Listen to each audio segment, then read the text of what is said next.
My dear Wormwood, yes, a period of sexual temptation is an excellent time for working in a subordinate attack on the patient's peevishness. It may even be the main attack, as long as he thinks it is the subordinate one. But here, as in everything else, the way must be prepared for your moral assault by darkening his intellect. Men are not angered by mere misfortune, but by misfortune conceived as injury. And the sense of injury depends on the feeling that a legitimate claim has been denied. The more claims on life, therefore, that your patient can be induced to make, the more often he will feel injured, and as a result, ill-tempered.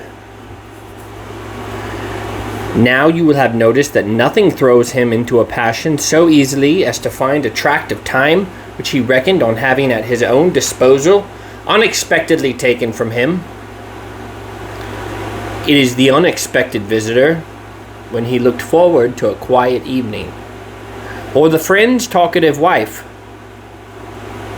turning up when he looked forward to a tete-a-tete with his friend.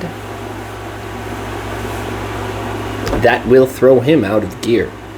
Now, he is not yet so uncharitable or slothful that these small demands on his courtesy are in themselves too much for it.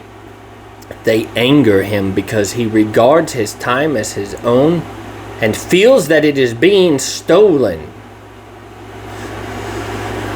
You must therefore zealously guard in his mind the curious assumption, my time is my own.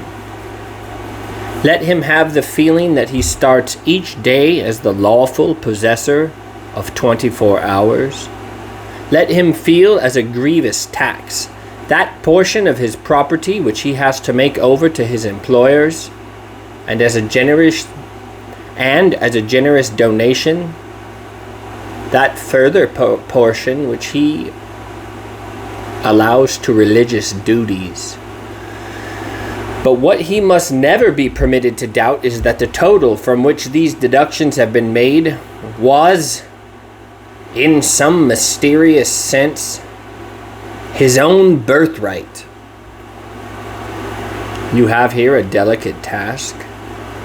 The assumption which you want him to go on making is so absurd that if once it is questioned, even we cannot find a shred of argument in its defense. The man can neither make nor retain one moment of time. It all comes to him by pure gift. He might as well regard the sun and moon as his chattels. He is also, in theory, committed to a total service of the enemy. And if the enemy appeared to him in bodily form and demanded that total service for even one day, he would not refuse. He would be greatly relieved if that one day involved nothing harder than listening to the conversation of a foolish woman. And he would be relieved almost to the pitch of disappointment if, for 1/2 hour in that day, the enemy said, "Now you may go and amuse yourself."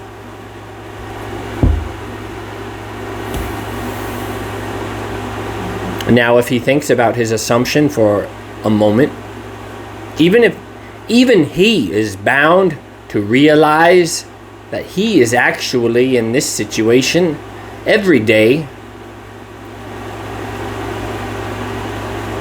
When I speak of preserving this assumption in his mind, therefore, the last thing I mean you to do is to furnish him with arguments in its defense.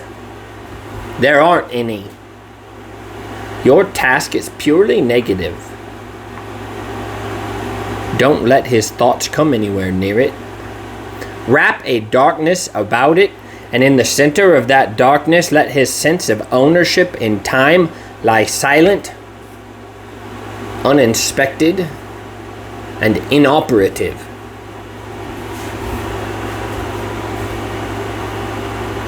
The sense of ownership in general is always to be encouraged.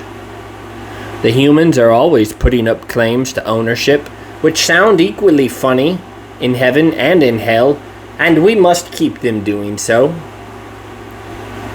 Much of the modern resistance to chastity comes from men's belief that they own their bodies. Those vast and perilous estates, pulsating with the energy that made the worlds, and in which they find themselves without their consent, and which they are ejected from at the pleasure of another. It is as if the royal child whom his father has placed, for love's sake, in titular command of some great province, under the real rule of wise counselors, should come to fancy he really owns the cities, the forests, and the corn, in the same way as he owns the bricks on the nursery floor. We produce this sense of ownership not only by pride but by confusion. We teach them not to notice the different senses of the possessive pronoun, the finely graded differences that run from my boots through my dog, my servant, my wife, my father, my master, my country, to my God. They can be taught to reduce all these senses to that of my boots, the my of ownership.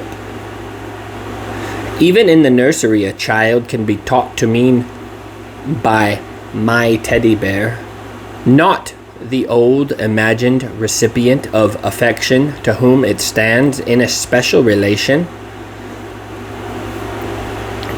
For that is what the enemy will teach them if we are not careful. But the bear I can pull to pieces if I like. And at the other end of the scale, we have taught men to say my God, in a sense not really different from my boots. Meaning, the God on whom I have a claim for my distinguished services and whom I exploit from the pulpit. The God I have done a corner in. And all the time the joke is that the word mine, in its fully possessive sense, cannot be uttered by a human being about anything. In the long run, either our Father or the enemy will say mine of each thing that exists, and specially of each man.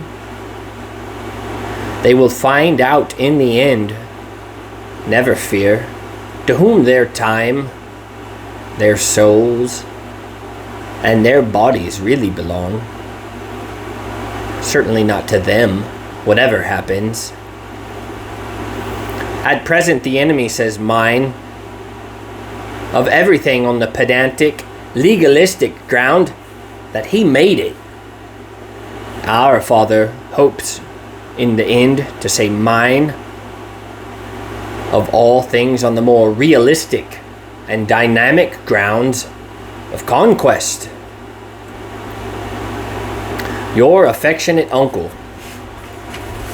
Screwtape.